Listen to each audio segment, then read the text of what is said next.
Vitiligo merupakan kelainan kulit akibat autoimun pada tubuh yang ditandai dengan bercak putih pada kulit. Menariknya, vitiligo sering muncul pada usia muda dengan rata-rata awal kemunculannya itu sekitar 7,3 tahun.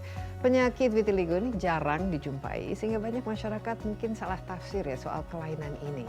Menurut publikasi ilmiah di Indonesia, prevalensi vitiligo itu adalah antara 0,2 hingga 2%. Jadi cukup rendah ya, sejalan dengan angka prevalensi global. Akibatnya banyak muncul mungkin mitos yang mengelilingi penyakit vitiligo hingga mengganggu pengobatan. Lantas, apakah vitiligo bisa disembuhkan dan bagaimana perkembangan penelitian pengobatan vitiligo? Insight akan membahasnya bersama saya, Desi Anwar.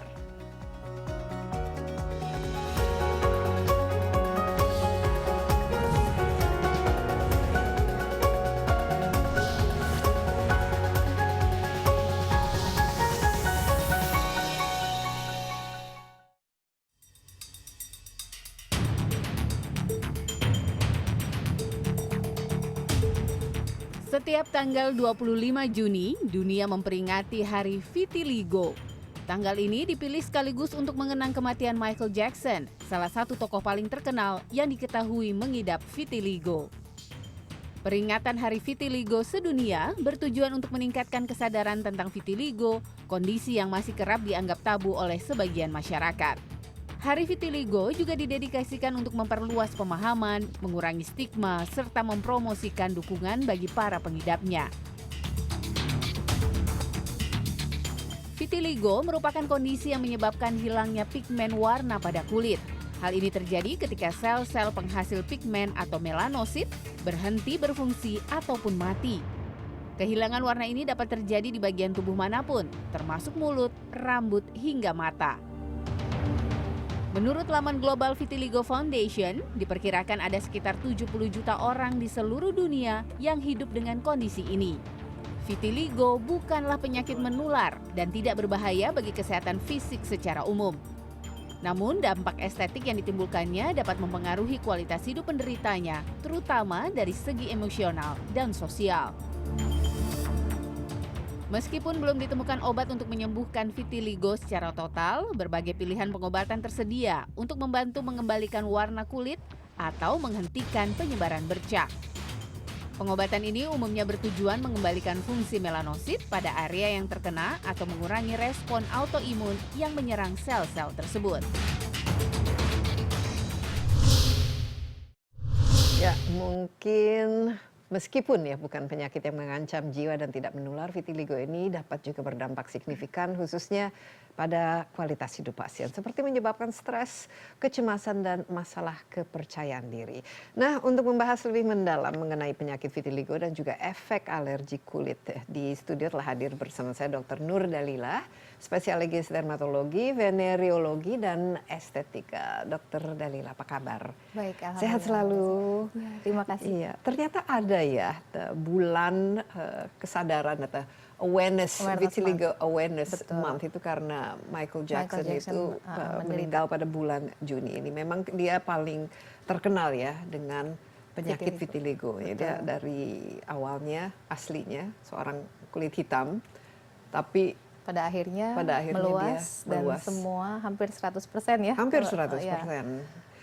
Vitiligo ini seperti apa sih sebenarnya dan penyebabnya juga, dan apakah ada perbedaannya dengan kondisi lain yang membuat orang juga kehilangan pigmentasi pada kulit? Baik, jadi vitiligo ini adalah suatu penyakit di mana melanin tidak diproduksi dengan baik. Melanin ini pigmen ya.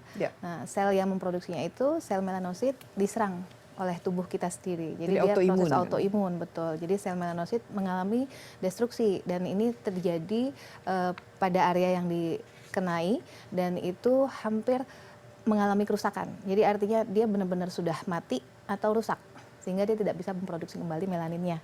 Nah, untuk itulah kelainannya memberikan gambaran warna putih seperti susu atau putih seperti kapur.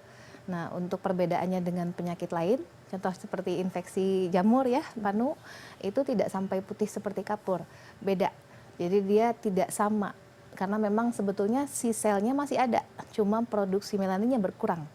Nah, kalau untuk melanosit yang pada vitiligo, selnya sudah tidak ada. Sudah tidak ada dan ya, tidak bisa tumbuh kembali. Tidak bisa, biasanya sih susah karena no cure ya. Kita udah tahu bahwa ini penyakit yang sangat susah untuk diobati. Nah tadi disebut ya mungkin sering muncul katanya pada usia cukup muda, Betul. 7 tahun. Ini memang kalau untuk kalau dari begitu, prediksinya prevalensi pasien yang dengan penyakit vitiligo sebetulnya kembali ke ininya ya, paparannya. Jadi kalau menurut saya sih yang sehari-hari yang saya temui kasus ini termasuk tidak banyak. Ya, artinya kalaupun memang ada lebih kepada dugaan bahwa ini mengarah ke vitiligo atau belum begitu. Nah, jadi artinya kalau misalnya memang sudah mengarah ke vitiligo, yang pada anak-anak ini biasanya cukup susah untuk diobati dan cenderung untuk meluas, begitu. Apalagi yang modelnya segmental. Kalau yang segmental artinya dia unilateral, sebelah sisi tubuh saja yang kena, itu lebih susah diobati dan lebih cenderung meluas. Ya, nah ini antara berapa persen ya bisa meluas vitiligo itu? Kalau Michael Jackson tadi kan dikatakan 100%, tapi secara rata-rata dengan ada katanya sekitar 70 juta kasus ya di seluruh dunia itu. Betul. Kalau untuk itu sih tidak ada penelitiannya bahwa berapa kasus yang jadi segmental, berapa kasus yang menjadi non segmental.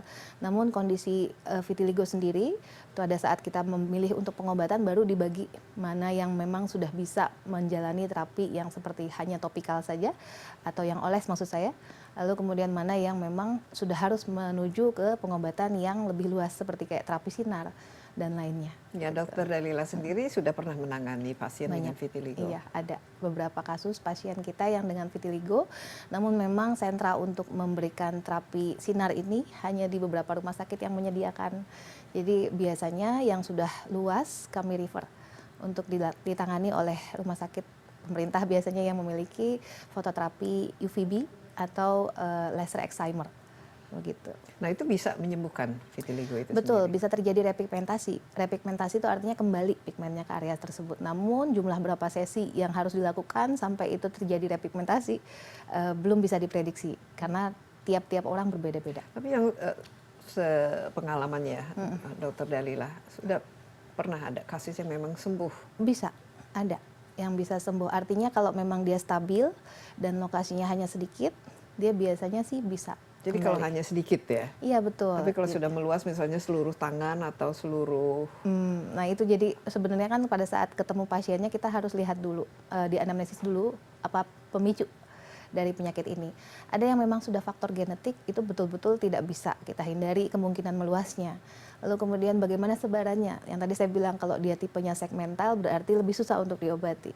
Kalau dia cuma lokal dan kalau misalnya dia sebarannya cuma satu tempat begitu ya, itu akan lebih mudah untuk diterapi dan terapinya pun hampir cenderung memberikan hasil yang baik.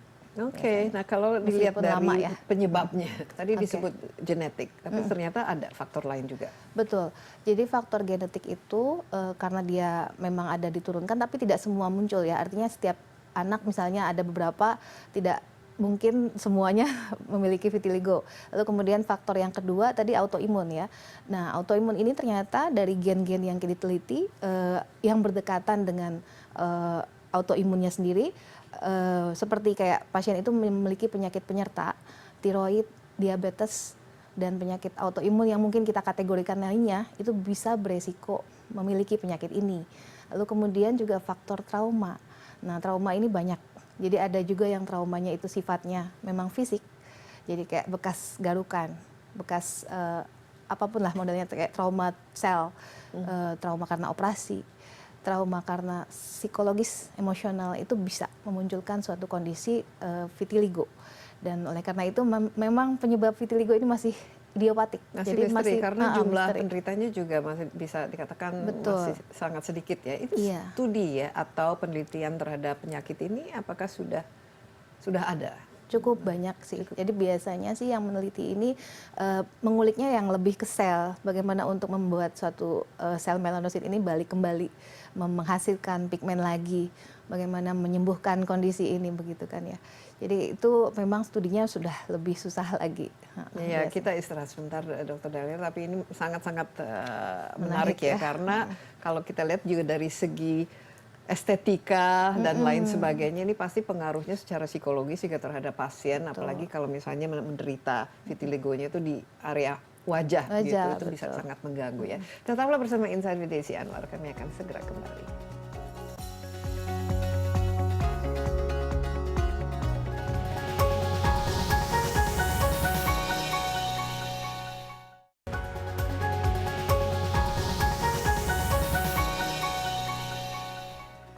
Kembali di Insight with Desi Anwar, saya ditemani Dr. Nur Dalila, spesialis dermatologi, venereologi, dan estetika. Kita membahas mengenai vitiligo, ya.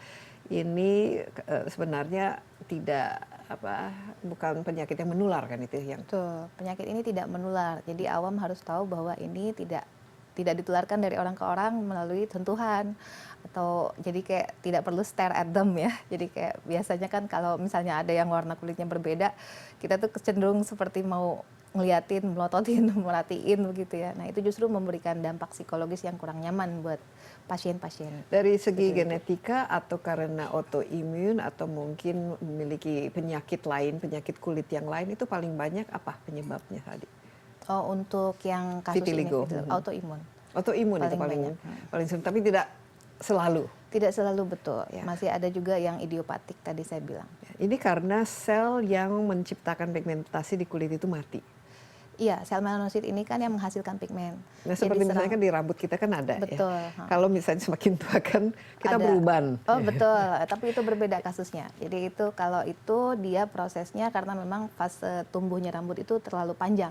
Jadi biasanya dia sudah ada perubahan di mana sel yang menghasilkan pigmen di rambut itu jadi berkurang. Jadi ada inilah expiry date-nya. Ya, betul. Jadi itu tidak kasus ada faktor. Berbeda. Tapi apakah bisa misalnya dengan warna yang ada di rambut ini bisa menjadikan salah satu cara untuk menyembuhkan vitiligo itu sendiri, Dok? Karena penyebabnya berbeda, pasti penanganannya pun tidak sama. Jadi kalau untuk kasus yang putih rambut itu pasti penanganannya lebih kepada aging daripada rambut itu sendiri. Jadi tinggal dibantu dari segi ya itu kan untuk rambut. Maksudnya untuk kasus vitiligo, apakah bisa disembuhkan dengan menggunakan pigmentasi di betul. rambut misalnya? Kondisi vitiligo ini kan sebetulnya untuk pengobatannya sudah berubah menjadi ke arah yang kayak skin grafting. Skin grafting ini kita memindahkan sel kulit yang masih normal, yang mengandung pigmen, baik itu termasuk adnexanya. Adnexa ini kita bilangnya adalah salah satunya rambut. Nah untuk itu dimasukkan ke area yang memang memiliki vitiligo, dan pada akhirnya diharapkan sel rambut ini atau pigmen yang ada di dalam sel rambut maupun kulit sekitarnya yang mengandung pigmen akan memberikan dampak kepada repigmentasi area yang mengalami vitiligo. Tapi nanti warnanya cocok nggak? Atau kembali justru seperti cenderung warna lebih pigmentasi gelap semula? biasanya. Cenderung lebih gelap pada saat awalnya, karena kan sebetulnya pengobatan dengan skin grafting juga tidak murni cuma skin grafting. Pada akhirnya tetap ada proses di mana itu di laser, kemudian untuk dirangsang kembali pigmentasinya dengan fototerapi seperti itu. Jadi itu bisa dengan tadi misalnya UV ray atau sinar UVB betul. Jadi kalau untuk persentasenya, jika dengan laser excimer itu artinya dia areanya lebih sedikit. Kalau masuk ke yang fototerapi UVB dia masuk ke chamber. Jadi areanya lebih luas lagi. Nah itu untuk pengobatan yang dengan fototerapi memang harus yang lesi yang sudah lumayan banyak begitu. Ya, kalau dari pertama kali mengetahui itu vitiligo itu biasanya timbulnya di mana? Pada area yang dengan friction biasanya. Tapi memang semua di friction area, terutama traumatic ya? area lipatan, terus area belt ya. Terus tapi sebetulnya tidak menutup kemungkinan bisa juga langsung di wajah ya. Kan kita tidak tahu sebetulnya penyebab ini apa. Kadang ada yang tiba-tiba justru di kelopak mata sampai bulu matanya ikut putih begitu. Jadi memang kalau vitiligo ini lokasi yang dia awal kena itu belum tentu hanya di area gesekan. Apakah paparan sinar matahari juga bisa memicu vitiligo? Sejauh ini diteliti memang betul salah satu faktor trauma yang mungkin menjadi pemicu adalah sinar matahari. Karena kita tahu sinar matahari banyak menyebabkan oksidasi ya, reaktif oksidan Michael Jackson kan dia awal aslinya kan warna kulitnya kan warna sangat gelap gelap, sekali. kemudian bisa tadi Sampai jadi putih sampai sekali, putih betul. susu. Kalau orang yang awalnya berkulit putih itu dia bisa kena Bisa. vitiligo juga. Ada pasien saya yang memang seperti itu, tapi untungnya jadi tidak terlalu kelihatan perbedaan antara warna kulit dia dengan warna kulit yang vitiligonya. Kalau kita tidak terlalu bertanya, mungkin kita pikir itu kondisi biasa. Warna kulit dia yang memang tidak terlalu berbeda. Dari tekstur ada perbedaan. Sama, tidak ada keluhan subjektif, artinya tidak gatal, tidak ada keluhan apapun yang di pasien alami kecuali rasa kosmetik ya, rasa bahwa itu Ya mungkin mengganggu. justru lebih kinclong ya. Kalau misalnya Ya, rata. tapi kalau misalnya rata ya, tapi kalau misalnya yang nggak rata kan mungkin dia jadinya justru cenderung seperti mau menutupi. Nah, tindakan menutupi ini kadang kan ada yang model yang gosok atau apa, itu memperluas karena ada fenomena Kupner kita bilang. Jadi memang dia bisa muncul di area yang bekas kita garuk, bekas kita gesek, ada gesekan atau apa. Jadi biasanya kalau pasien-pasien yang punya vitiligo dekat ke batas rambut, sisir yang suka kita pakai ini bisa juga memicu untuk vitiligonya justru meluas begitu. Kalau obat-obatan misalnya krim-krim pemutih dan lain sebagainya, Nah, kalau itu sejauh ini sih oleskan terlalu lebih ke banyak, yang sifatnya kimiawinya tinggi. Jadi bahan aktif yang banyak mengandung asam kuat, basa kuat. Tapi kalau kosmetik saya rasa sih tidak seperti itu ya. itu efeknya jangka pendek ya, alergi Ya, biasa ya. Mungkin nanti kita dulunya diskusi sih itu. mungkin betul. Tapi kalau vitiligo itu sendiri, ini biasanya kapan didiagnosa bahwa ini vitiligo dan apakah perlu Pemeriksaan. bukan saja pemeriksaan tapi harus diobati itu? Baik, jadi kalau kita diagnosis vitiligo itu pertama kita anamnesis dulu. Memang ini keluhan sejak kapan, terus kemudian kita ketahui riwayat-riwayat di keluarganya dan apa kira-kira faktor pemicu yang mungkin memicunya.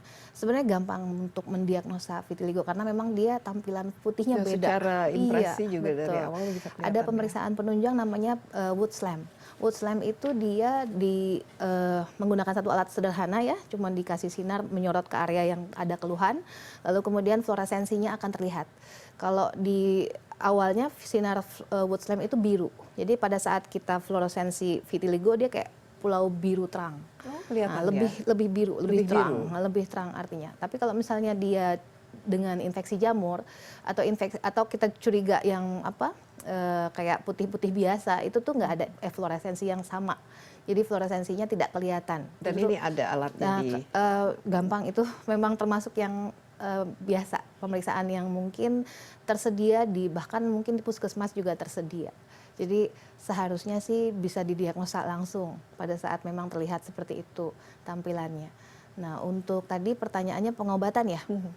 Pengobatannya sendiri dikategorikan dulu, kategori stabil atau yang tidak stabil. Nah, definisi stabil dan tidak stabil itu seperti apa? Ada jangka waktunya? Biasanya kita hitung dari sekian bulan dia bertambah atau tidak jumlahnya, meluas atau tidak, sama sebarannya lebih ke segmental atau tidak. Jadi kalau misalnya dia sudah tidak meluas dalam sekian bulan dan jumlahnya segitu saja, kita boleh main hanya dengan terapi oles, laser yang khusus area, artinya excimer laser, bukan yang mungkin kalau untuk yang luas kan kita harus kasih yang masuk ke chamber tadi saya bilang. Untuk yang yang tidak luas, dia biasanya terapi kecil. olesnya itu menggunakan steroid.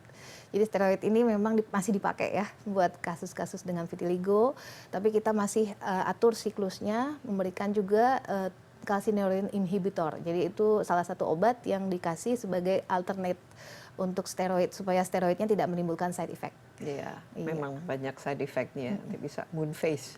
Juga. Juga. Itu yang per oral ya. Kalau untuk yang steroid lokal dia efeknya lebih ke nipisin kulit, mungkin bisa jadi stretch mark kalau luas pemakaiannya dan tebal. Tapi itu cukup lama harusnya bisa bikin side effect seperti itu. Tapi misalnya kalau vitiligonya adalah di area yang tidak terlalu kelihatan gitu dan tidak mengganggu secara estetik, apakah perlu diobati? Kembali ke pasien, karena sebetulnya untuk pengobatan ini lebih kepada kosmetik ya concernnya. Karena kalau untuk perluasan juga itu kan kembali ke dia traumatiknya ada atau tidak di area itu. Paling kita anjurkan pasien kalau memang tidak mau meluas, hindari gesekan di area tersebut. Lebih menggunakan baju yang longgar atau apa, mungkin kalau tertutup baju ya. Tapi kalau misalnya pasien ingin diobati itu juga tidak ada salahnya. Sebetulnya sih pengobatannya jika memang dia stabil masih ada kemungkinan kembali walaupun lama karena no cure tadi yang saya bilang. Iya, kita break sebentar lagi ya, Ya. Dok. Tapi kita akan kembali bersama Insight with Desi Anwar.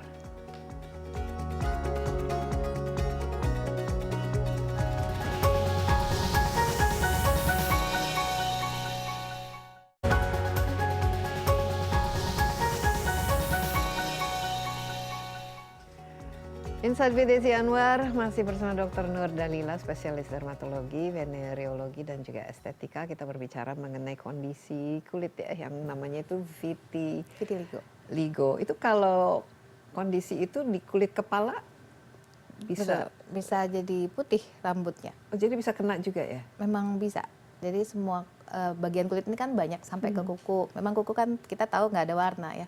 Tapi kalau yang ada pigmennya seperti rambut, baik itu rambut kepala, bulu mata, alis, Jadi kalau vitiligo bulu-bulu badannya juga bisa kena. putih. Nah, Terus jadi tapak, itu tidak tapak selalu tangan, sebetulnya. tapak kaki. Kalau telapak kita Itu kan tidak sudah. ada pigmen, ya. Jadi memang tidak terpengaruh.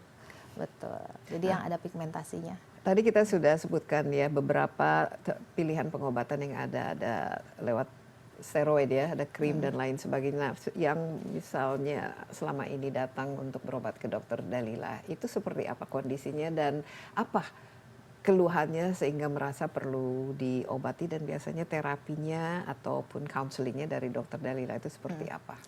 Baik, jadi sebetulnya kalau untuk pasien yang datang ke saya biasanya lebih ke yang lokal sifatnya, memang karena saya masih bisa tangani begitu ya, karena kalau misalnya yang sudah luas kan pasti kita refer.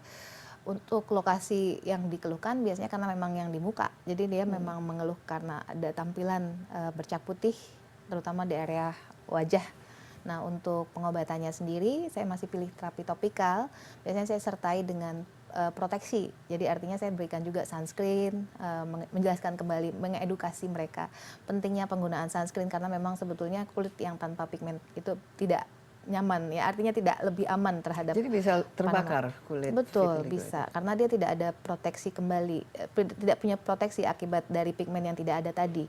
Jadi sunscreen harus penggunaannya secara teratur. Berapa SPF-nya biasanya dianjurkan untuk? Untuk saat ini sih kita udah selalu SPF 50 ke atas. Jadi minimal seperti itu digunakan, dan reapply-nya yang penting. Jadi reapply-nya biasanya kita antara 2 sampai 3 jam sekali. Kalau misalnya untuk obat topikalnya itu berapa lama harus digunakan? Sejauh ini penggunaan satu krim itu sebaiknya selama 1 bulan baru dievaluasi. Jadi biasanya karena pengobatan ini cukup lama, saya tidak minta pasien untuk kontrol terlalu cepat. Jadi sampai 1 pot itu habis, ya biasanya rata-rata kalau untuk habis itu sekitar 1 bulan atau 1,5 bulan. Dan itu ada efek benefitnya kelihatan dalam 1 Sejauh bulan? ini ya ada, kan memang kita juga sudah info bahwa pasien ini harus sabar, tidak bisa cepat pengobatannya. Kalaupun memang ada perubahan paling sedikit dulu di area mana dulu. Jadi yang tadinya misalnya lebar sekali, mulai merayap untuk masuk ke dalam tuh yang pigmen-pigmen barunya. Jadi seperti itu. Jadi kalau dengan krim topikal itu lebih untuk mengembalikan warna kulit atau untuk mencegah perluasan daripada? Memang salah satu Vitiligo. tujuannya itu kan untuk mencegah jangan sampai itu meluas dan mengembalikan warna kulit. Jadi ini tujuan terapi yang sudah sekaligus dimiliki oleh terapi topikal maupun terapi-terapi yang lainnya. Nah, untuk mencegah jangan sampai dia meluas, kita tambah juga dengan imunomodulator. Jadi kita biasanya juga tambah suplemen seperti vitamin D, juga tambah dengan vitamin seperti astaxanthin dan antioksidan lainnya. Dan kalau misalnya ternyata dievaluasi responnya baik, mungkin kita tetap stay dengan pengobatan itu. Namun jika ternyata dievaluasi dalam kunjungan berikutnya kurang baik, kita akan atur kembali regimen terapinya. Apakah ada terapi tambahan? Tadi disebutkan sinar misalnya. Sinar, dan itu sebetulnya ya tergantung pasiennya juga, karena sebenarnya kalau untuk sinar ini jumlah sesi treatmentnya banyak. Jadi dia harus datang sekian kali treatment dengan waktu yang memang cukup lama ya. Artinya kalau misalnya untuk yang penyediakan laser ini kan ada beberapa rumah sakit yang memang kita tahu mungkin sentranya di mana, tapi cukup jauh. Karena kita di Cibubur, biasanya kita refer ke Jakarta dan pasien juga kan domisili di Cibubur, mungkin sulit begitu. Nah, oleh karena itu biasanya sih lebih dominannya lebih ke terapi-terapi topikal, tapi topikalnya ini kita switch alternate antara steroid tadi dengan calcineurin inhibitor. Dan apakah ada kasus yang sembuh total setelah melakukan terapi ini? Repigmentasi total belum. Belum ya? Repigmentasi total belum, tapi repigmentasi sementara dan stabil ada. Ada ya? Ada. Berapa persen? Persentasenya ada yang hampir 50, tapi tidak sampai 100%. Tapi masih belang kalau kalau masih ngelihat kelihatan bahwa tampilannya, ada perbedaan bentuknya gitu. sudah berbeda. Jadi kalau yang bentuknya awalnya seperti apa, lebar sekali misalnya, dia jadi kayak lebih merayap tuh, lebih ketutup, dan bagian putihnya cuma tinggal sisa berapa persen. Kalau memang sudah seluruhnya itu kena vitiligo, itu apakah ada perawatan khusus supaya tidak istilahnya tidak tambah rusak kulitnya? Tambah rusak ya. Setahu saya ada, tapi memang ini lebih dianjurkan kepada proteksi pada matahari. Jadi artinya pasien tidak boleh terpapar terlalu lama. Seperti mungkin kita tahu juga Michael Jackson ya, dia tidak Dia selalu menggunakan juga, baju tertutup dan begitu, dia karena sering menutup mukanya kan ya. betul, karena Tapi kalau perawatan-perawatan lain dan penyakit kulit lain, apakah menjadi sesuatu yang lebih gampang diderita terjadi oleh pada vitiligo. Saya berpikir ke arah kanker kulit ya. Kalau misalnya memang ternyata UV-nya ini tidak diblok, karena pigmen ini kan penting untuk memblok proteksi terhadap UV ya. Jadi kemungkinan kanker kulit bisa meningkat sebetulnya. Namun karena memang pasien-pasien yang vitiligo pastinya juga secara self esteem mereka juga tidak nyaman ya. Pastinya mereka juga menghindari untuk terpapar atau terekspos. Saat ini saya belum temui sih adanya pasien yang dengan vitiligo terus kemudian dengan CA. Belum ada, CA kulit maksudnya. Tapi secara penelitian memang lebih meningkat Iya, ininya, meningkat. prevalensinya. Betul, prevalensinya bisa meningkat. Betul. Kalau dari segi estetika ini, apakah ada dampak yang biasanya diderita oleh orang Estetika. penderita vitiligo ya? Betul. Kalau untuk estetika pasti kita tahu self esteem berkurang, terus kemudian merasa minder. Apalagi kalau perempuan ya. Betul. Tapi ya itu ada yang memang menerima ini ya, dengan artinya mengkondisikan bahwa memang ini penyakit yang harus diterima, sehingga secara sendirinya membaik ya, artinya self esteem itu terbentuk, dan kita tahu ada beberapa model maupun aktor atau artis yang memiliki keluhan ini dan merasa nyaman saja begitu ya. Itu harus dibangun. Oleh karenanya kan kita juga mempunyai komunitas. Iya, komunitas vitiligo ini di Indonesia ada, sampai ke internasional juga ada. Berapa kalau di Indonesia anggotanya? Saya belum tahu kalau itu jumlahnya ya maksudnya, tapi kalau misalnya program-program mereka selalu didampingi oleh Perdoski ya, jadi perkumpulan dokter spesialis kulit, atau dari klinik tertentu misalnya yang memang sudah bekerja sama. Nah ini biasanya komunitas ini mengadakan events kayak buat bikin edukasi ke awam bahwa ini tidak menular, dan memang harusnya tidak ada stigma ya. Betul, ini lebih ke estetika supaya update, saja. Update ini juga, update treatment yang terbarunya apa. Mungkin ada yang berminat, ada yang tidak, tapi setidaknya mereka bisa ada forum online untuk berbicara, sharing experience begitu ya, untuk pasien-pasien supaya tidak merasa tidak nyaman ya dengan dari kondisi yang estetika dimiliki. misalnya, apakah ada makeup tertentu yang mungkin juga bisa digunakan untuk menutupi atau Betul. Kalau concealer sebenarnya bisa itu dipakai. bisa ya. Betul. Cuman memang karena luasnya penyakit ini belum tentu si concealernya bisa menutupi semua area, paling area terekspos saja. Namun kalau untuk yang lebih agresif seperti kayak penggunaan tato yang menyerupai warna kulit, itu sebenarnya tidak dianjurkan. Jadi lebih repot kalau nanti ternyata dia menyebabkan iritasi dan pada akhirnya harus dilakukan laser untuk membuang tinta pigmen itu, tinta tatonya ya maksudnya, dan akhirnya justru mendestruksi kembali sel yang tadinya mungkin mau ada di situ begitu. Jadi kalau menurut saya sih lebih kepada penggunaan kayak concealer atau correction kosmetik ya yang buat area terekspos. Tapi yang jelas supaya tidak terpapar matahari harus menggunakan banyak SPF ya, termasuk mungkin kalau kita lihat Michael Jackson kan selalu pakai tertutup, sarung tangan. Betul, face mask dan lain sebagainya kan. Tapi kalau secara keseluruhan dok, apa counseling yang biasa, ada counseling khusus yang diberikan kepada orang yang mungkin stres karena takut Ya, ini meluas dan harusnya sudah ini mulai berupa, mengganggu gitu. betul. Harusnya ini berupa tim ya, tim dengan dokter, mungkin psikiater atau psikiatris. Artinya trauma yang psikologis ini juga mungkin menjadi salah satu penyebab meluasnya lesi tadi. Jadi artinya kalau misalnya untuk saya pribadi selalu menyebutkan bahwa tolong diterima kondisi ini, bahwa ini memang mungkin pengobatannya sulit, pengobatannya susah, dan tidak ada pengobatan yang benar-benar mengobati etiologinya. Namun harus mencintai kulit di dalamnya. Artinya yang menentukan itu kan bukan apa yang ada di luar begitu ya. Jadi they have to love the soul behind. Jadi harus seperti itu. Iya, dan Iya. kalau tambah stres mungkin bisa lebih memperluas betul. ya. Kalau mencegah misalnya, Mencegah dengan kondisi sudah mengetahui bahwa punya bakat.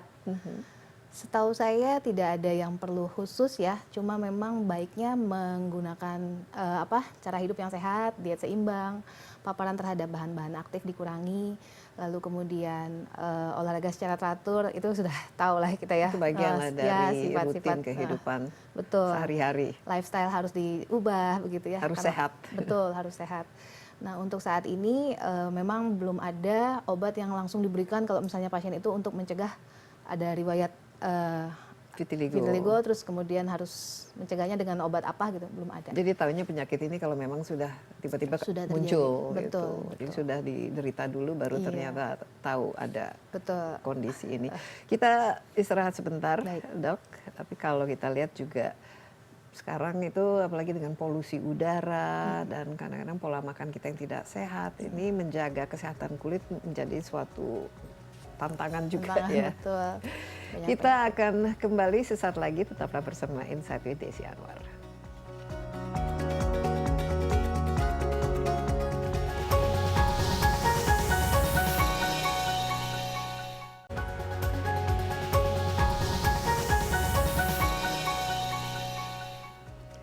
Kembali bersama Insight with Desi Anwar, saya ditemani Dr. Nur Dalila, spesialis dermatologi, venereologi, dan estetika. Nah, kita mungkin sekalian konsultasi nih sama dokter kulit. boleh. Karena apalagi dengan begitu, semua orang tuh sekarang kan ingin tampil prima ya, karena harus posting di IG, harus bikin konten, jadi harus kelihatan kinclong dan lain sebagainya. Kemudian kita tahu juga seperti di Jakarta ini kan polusi dan udara yang tidak sehat dan makan yang juga sering tidak sehat. Dok, paling banyak yang berkonsultasi ke dokter Dalila itu apa keluhannya dari segi kategori kosmetik atau non kosmetik? semuanya? Ada macam-macam penyakit kulit apa saja yang paling sering di Penyakit alergi ya, termasuk yang sekarang. alergi paling Iya besar. betul. Sebetulnya kalau di rumah sakit kita kasus penyakit alergi cukup banyak. Jadi memang penyakit alergi seperti dermatitis atopik mungkin pernah dengar. Dermatitis atopik itu termasuk penyakit yang cukup banyak diderita mulai dari kalangan usia masih bayi sampai ke dewasa. Nah, kebetulan rumah sakit kami atopik ini. atopik dermatitis. Jadi rumah sakit kami juga awalnya kan dari rumah sakit ibu anak. Jadi memang banyak pasien-pasien yang justru datang dengan pasien anak maksudnya gitu ya. Jadi untuk kasus-kasus alergi ini banyak terjadi. Oleh karenanya kita pasti siap dengan beberapa krim, pemeriksaan, terus obat-obatan. kemudian ya untuk membantu pasien ini bisa mengatasi penyebabnya. Apa penyebabnya? Kalau untuk untuk anak-anak, alergi apakah ini, bawaan, genetik atau mungkin ya karena mereka masih muda dan sensitif? Oke, kalau dermatitis atopik sebetulnya kan dia adalah satu peradangan kulit yang terjadi karena hilangnya komponen utama kulit yang tadinya berfungsi untuk melembabkan area kulit tersebut. Nah, jadi kita udah tahu itu diturunkan secara genetik memang. Tapi Tapi kulitnya biasanya kering ya? betul, lebih kering dari orang normal.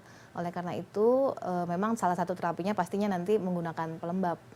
Nah, tapi kalau untuk kenapa itu bisa terjadi, banyak faktor alergen lain yang memicu. Alergen ini bisa dari airborne maupun food. Nah, untuk airborne ini bisa dari serbuk sari, polen, rumput, tungau debu rumah atau dust mite itu yang paling banyak ya. Nah, itu sering tidak terdeteksi. Jadi pada kondisi misalnya berulang, ternyata sering main boneka, di tempat kamarnya banyak karpet yang memang lama tidak dibersihkan. Atau binatang peliharaan juga bisa kan? Betul, yang memang udah terbiasa mungkin dari dulunya bermain begitu ya. Pada saat pemeriksaan kita lihat ternyata itu skalanya meningkat dan memang khas ke arah situ, kita langsung edukasi. Jadi dia harus menghindari kontak dengan penyebabnya, karena kalau misalnya nggak menghindarin ya pasti akan selalu muncul. Tapi kasus-kasus ini dokter sendiri melihat apakah semakin meningkat secara keseluruhan? Betul, masih meningkat sih saat ini. Saya lihat kasusnya justru semakin banyak ya. Entah karena teori hygiene hypothesis ya. Jadi kayak misalnya dulu kan kita terpapar dengan semakin banyak, iya betul. Tapi semakin kesini kan semakin jarang ya. Semakin steril. Semakin steril dan penyakit-penyakit itu justru lebih ke arah penyakit alergi. Jadi memang karena jarang terpapar, pada saat terpapar jadi lebih imunnya lebih berespon terlalu tinggi begitu. Pada akhirnya peradangan-peradangan kulit ini ya terus menerus sampai akhirnya pada usia tertentu baru terkoreksi. Jadi kayak kita tunggu nih sampai pubertas, masih muncul nggak? Kalau masih muncul berarti ininya genetiknya tinggi sekali. Jadi itu udah otomatis kesananya pasti akan selalu ada. Atau dia endingnya menjadi penyakit yang lain. Yang artinya kalau misalnya awalnya dari penyakit kulit, terus kemudian dia endingnya ke asma. Nah itu bisa. Jadi ada korelasinya ya? Betul. Jadi memang masih satu kelompokan. Satu rumpun. Atopic march ya. Atopic sama asma itu masih bisa. Atau kadang-kadang malah dua-duanya kan ya? Betul, bisa terjadi. Dan ini lebih kepada faktor genetik juga. Jadi orang tua yang mungkin dominan bawa gen alergi, terus ketemu juga sama pasangan yang memang sama. Ya, biasanya kalau begitu harus lakukan tes ya? Betul, tesnya alergi, kita banyak pilihan sekarang. Dulu kan kita tahu mesti cungkil ya. Sekarang kan nggak nyaman. Yang mana yang jadi ini betul, beruntung. yang well, yang mana terus mana yang kelihatan itu berarti penyebab gitu ya. Masih ada pemeriksaan itu, tapi kalau untuk saat ini karena kita banyak pasien anak, kita lebih pilih yang dari darah. Nah untuk pemeriksaannya kan kita sediakan panel-panel atopi, dia keluar berapa jenis alergen, baik itu kayak misalnya 54 atau lebih dari itu juga ada. Nah itu yang paling seringnya mana, nanti kita pilih. Paling banyak apa di Indonesia kalau anak-anak? Dust mite. Dust mite ya, wah jadi harus disedot nih apalagi kalau ada karpet. Paling banyak sekarang kan ya. Kita tahu ada yang mungkin ya usaha-usaha yang ke arah sana juga semakin banyak karena memang ternyata tidak disadari ya bahwa dust mite ini juga memicu alergi. Gitu. Kalau semakin tua, taruhlah ada teenager, ini kan pasti ada problem lain ya. Biasanya apa setelah atopik ini dermatitis atopik kalau teenager apalagi? Akne, jerawat pasti. Kalau untuk yang teenager akne, terus kemudian kalau ke masa usia dewasa ke sana karena akumulasi pigmentasi pasti lebih ke problem pigmentasi, mau itu melasma atau problem lainnya, dan aging yang kerutan, pengen koreksi untuk supaya lebih tampilannya lebih awet muda, itu juga banyak. Tapi kalau alergi yang khusus kulit itu, kalau misalnya ini ya saya sendiri kalau kena metal misalnya itu saya nggak bisa kontak, itu harus pasti gatal gitu. Betul. Ini alergi kan? Termasuk, tapi dia lebih ke alergi kontak. Ini kalau alergi kontak itu dia lokal sifatnya. Jadi dia lokal di area yang mana yang dia kontak, itulah yang dia kena. Kalau untuk yang atopic dermatitis satu badan bisa muncul dan dia punya predileksi area. Kayak misalnya bayi dia lebih di pipi. Pernah ngeliat mungkin bayi ada pipinya kayak merah gitu ya. Lalu kalau untuk dewasa ke atas dia bisa di lipatan, di paha belakang atau bisa semua area. Sebetulnya sih itu penyakit yang sangat-sangat banyak manifestasinya. Jadi kayak keranjang sampah juga. Artinya kita bilang oh ini dermatitis atopik. Mungkin ya pemeriksaannya ada juga, tapi maksudnya kalau dari awal kita udah ngelihat tampilan kulitnya kering, terus kemudian khas lokasi predileksinya juga khas gitu ya. Kita biasanya kalau eksim atau psoriasis yang kulitnya tuh copot-copot atau kulit kepalanya juga banyak yang keringnya. Nah itu apa biasanya penyebabnya? Jadi kondisinya justru ini imunnya justru meningkat. Jadi dia terjadi istilahnya tuh kalau kulit yang masih muda kan harusnya belum sampai ke atas. Dia kan harusnya mengalami kehilangan inti dulu, baru kemudian dia akan semakin ke atas tidak ada inti, berlapis-lapis dan lepas sendiri yang modelnya udah memang waktunya lepas. Nah kalau untuk psoriasis dia masih ada inti, dia naik ke atas. karena dia memang kulit yang masih muda begitu ya. Jadi dia makanya dia hiperkeratosis. Hiperkeratosis artinya meningkat jumlah keratinnya dan meningkat pula pengelupasannya. Nah, itu yang terjadi pada pasien psoriasis. Tapi itu bisa nggak mudah diobati kan ya? Itu Juga termasuk sama. penyakit nggak? Iya Atau betul, masuk penyakit. Tapi sebetulnya itu juga sama, ada pembagian berdasarkan body surface area. Kalau dia termasuk area luas, pasti harus ada tambahan treatment seperti agen imunosupresan ya. Artinya kita harus mensupres, jangan sampai ini selnya membelah terus gitu. Nah, jadi harus disupres dengan obat minum. Tapi kalau misalnya yang cuman lokal, kita bisa hanya menggunakan obat oles. Kalau eksim itu apa? Eksim penyebabnya? itu kalimatnya lebih harus spesifik. Eksim ini kan juga dianggapnya semua peradangan kulit. Peradangan kulit baik itu sebabnya oleh alergi, baik itu sebabnya maupun oleh infeksi, termasuk eksim. Jadi mana yang menjadi eksim ini penyebabnya harus paham, Harus itu dilihat. harus Nanti dilihat dulu. dari situ akan kelihatan apa. Baru ya, kemudian kita bisa obatnya. tahu obatnya, begitu. Tapi rata-rata eksim apa karena ini bakteri atau mungkin jamur? Ya, kalau untuk eksim jamur dia lebih ke area lipatan. Jadi dia lokasinya cenderung pada area-area lembab yang banyak keringat. Nah, itu tampilannya juga khas. Biasanya dia ada sisik halus, kemudian pinggiran tepi dari eksim areanya ini lebih aktif. Jadi kayak dia merayap ke satu sisi dan pinggirannya lebih aktif begitu ya. Tapi rata-rata penyakit kulit atau alergi ini digolong sebagai sesuatu yang mengkhawatirkan atau sebenarnya masih bisa diobati. Semuanya sebetulnya kalau hitungannya bukan penyakit autoimun ya, karena kan kalau autoimun beneran tidak ada obatnya ya, kita belum temukan begitu ya. Kalau untuk penyakit infeksi lebih gampang diobati. Terus kemudian kalau untuk eksim saat ini pun pengobatannya sudah cukup banyak ya tersedia, bahkan sudah sampai ke agen biologis, bisa sampai yang disuntik untuk bisa sembuh. Termasuk psoriasis masih bisa diobati. Oke. Iya. Kita istirahat sebentar, Boleh. masih ada satu segmen lagi, tapi jumlah pasiennya per hari bisa berapa, Dok? Rata-rata? Tergantung musimnya. Kalau musim lebaran, semua pengen berobat untuk ngobatin kulitnya. Lebih ke perawatan gitu Perawatan, jadinya. betul. Baik, kita istirahat sebentar, tetaplah bersama Insight with Desi Anwar.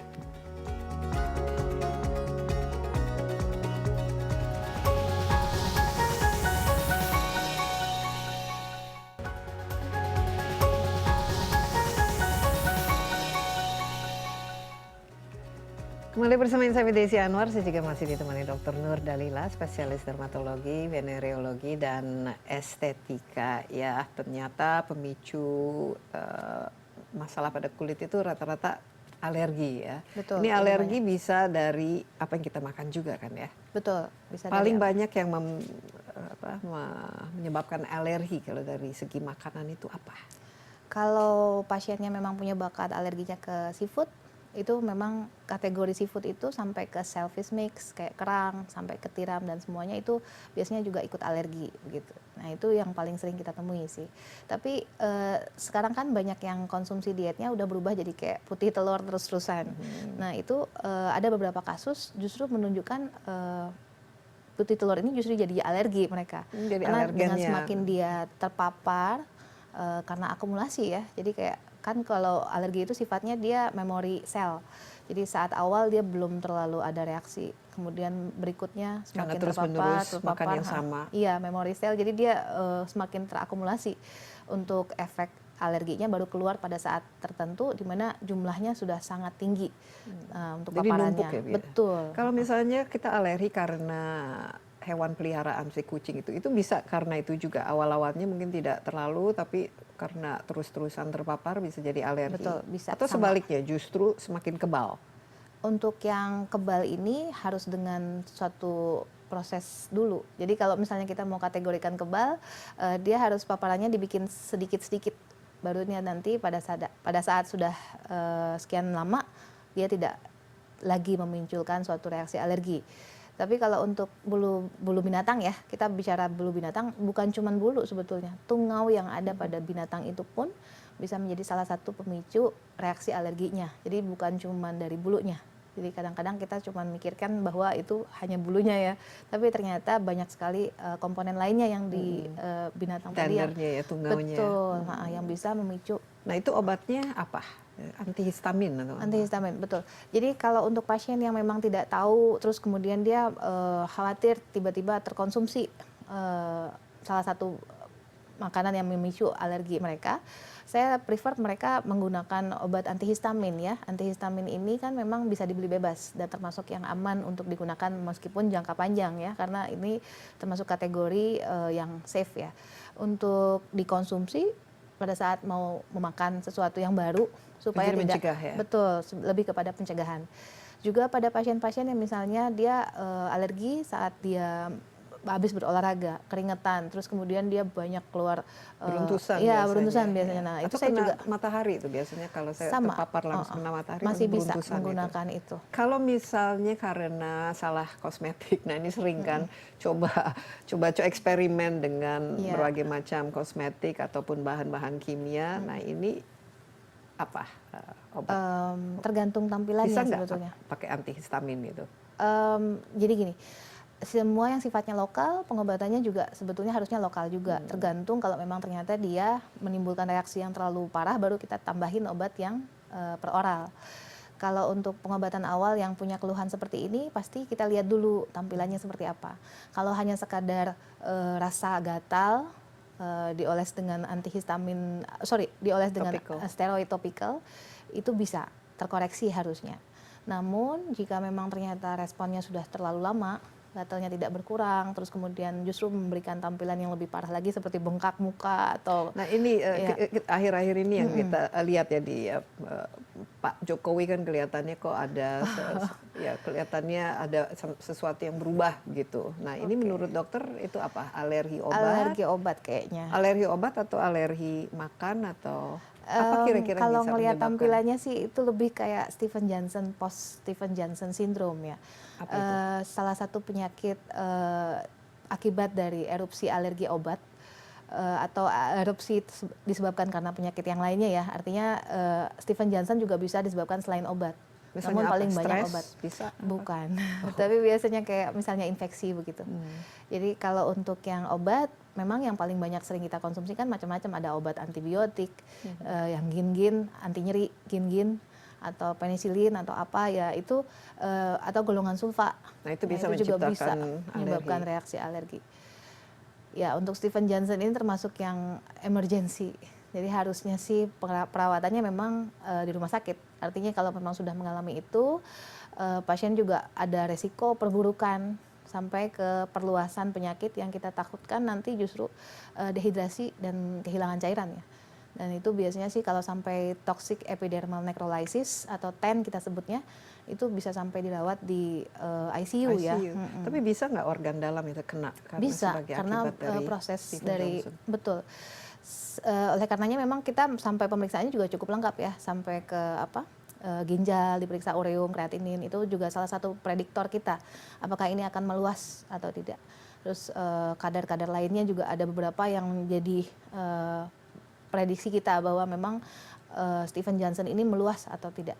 Nah, tapi kategori usianya Pak Jokowi kemarin mungkin termasuk yang kategori khawatir ya, artinya kalau memang ternyata itu terjadi dan cukup parah, itu bisa kurang baik hasilnya. Dan kalau untuk penyembuhan alhamdulillah baik ya. Kalau kita lihat kemarin kan udah cukup baik, cuman memang warna kulitnya jadi lebih putih.